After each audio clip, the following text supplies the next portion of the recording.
Hey, what's going on, guys? It is me, Master RKO, and today I'm bringing you guys a brand new video. Hopefully, if I sound a little bit more clear or everything looks a little clearer, it's because I can finally record and stream a little bit clearer and look a little better for you guys with my new Elgato capture card that I got recently. So I'm able to use my microphone that I've been wanting to use for a while, and I'm able to use my PC for streaming and doing all that sort of thing. So hopefully I sound a little better and not too loud, not too low or anything like that for you guys. And hopefully bring you guys a little bit better looking content and a little more content on the regular basis. But for that being said, let's hopefully get into a new video for you guys. I just want to make that quick announcement before we get into this video.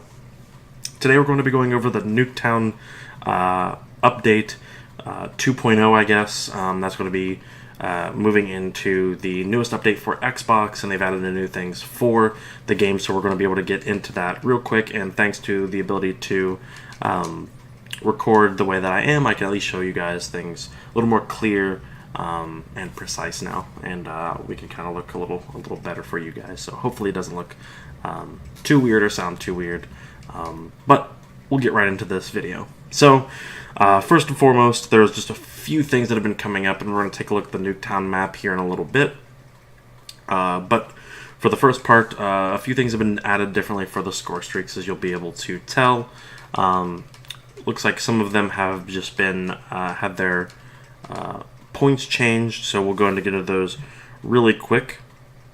The first things first, if you are a fan of using care packages or anything like that, they've changed the rate in which those are going to spawn a little bit higher score streaks, and they've made their drop a little bit faster, so you should be able to get those a little quicker. However, going down into some of the score streaks, they've changed some of the actual points, so I can go through those really quickly. They've gone through the dart, and they've changed that to 450 instead of 500, so that's been reduced. The RCXD was changed from 450 to 500, so it costs a little bit more. The Lightning Strike has been changed from 900 to 850, so it dropped a little bit. The Hellstorm was dropped from 850 to, or was raised from 850 to 950, so it's a little bit harder to get. The Sniper's Nest was changed from 1100 to 1050, so that's a little bit easier to get a hold of. The Mantis was made from 1100 to, was actually increased to 1100 by default, now with 900 with ComSec, obviously.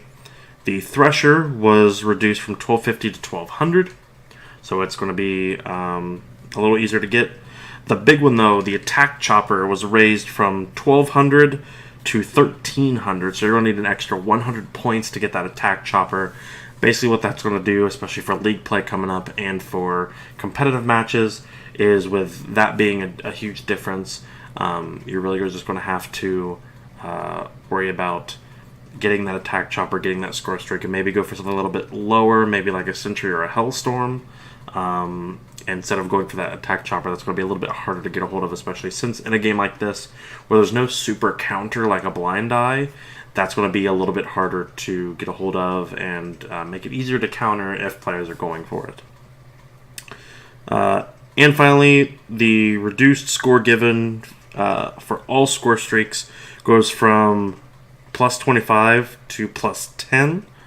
So when a score streak gets a kill, you no longer get 25 for score, you now get 10, so you're getting less score per your other score streaks towards the newer ones. With that, the only thing that has been changed weapon-wise and balance-wise is actually going to be with the tactical rifles. The Swordfish has had its has had its upward recoil reduced, so it's going to be a little bit more accurate for between its bursts. And the ABR has had a slight reduce in upward recoil as well. And they've extended its 4-hit kill range from 25 meters to 32 meters, so you're going to have a little bit better of a longer range for the ABR, just to make it a little more useful out there. But the Swordfish is still going to be more like the M8 if you're wanting to use something like that. So for that pretty much does it for any kind of weapon balancing, which makes this a little bit of a quicker video to use just to make a do, especially with the update. So with that being said, let's go ahead and get into how the new map looks. For those of you who may not have known, they just added a new map in, which would be the remake of Nuketown. Let me see if they have it on here yet, or if I have to do something else. Maybe I can't see it on a public match, so we might have to go through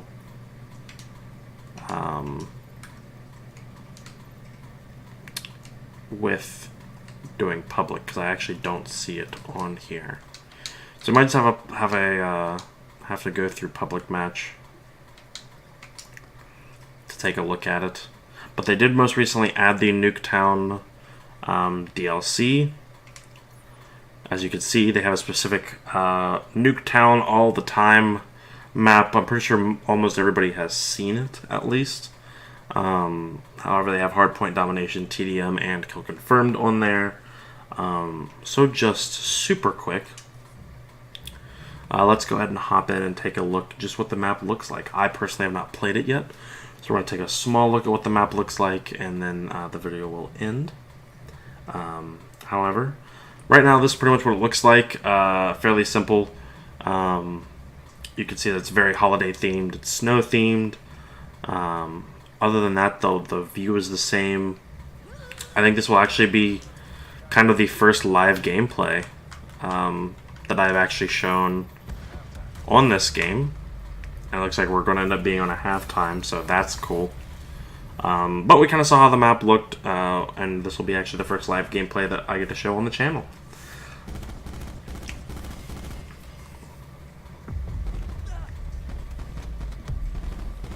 So, hopefully, as you can see, if you want to go, I'm looking off to the side. I'm still getting used to the new recording. I'm just making sure everything is looking okay. However,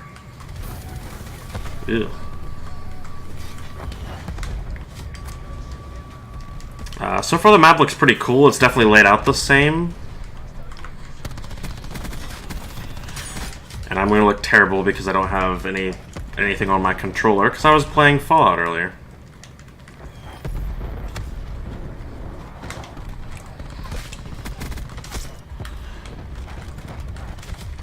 But the map looks pretty cool. It looks pretty crisp, especially with the snow. I like the addition of it. It kind of actually feels a little bigger than normal. Oh, someone got a gunship. That's why we're having this problem. But it does look pretty cool, and with the snow and the way that it looks, especially like you've got the back lot here, which used to be all a solid wall, and it looks like they actually made it to where you can get into certain areas. The map itself looks a lot bigger. We'll just take a look at it from here and look at how everything appears. Pretty much the exact same layout, exact same look.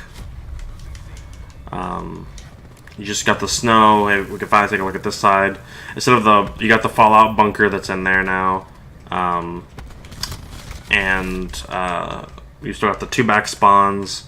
It's still going to play the same, and if you, I'm sure once, if I was actually focusing and trying to get some kills and play the way that I normally do, I could show you guys just some strategies on how to play Nuketown, just because there is an art to playing on this map.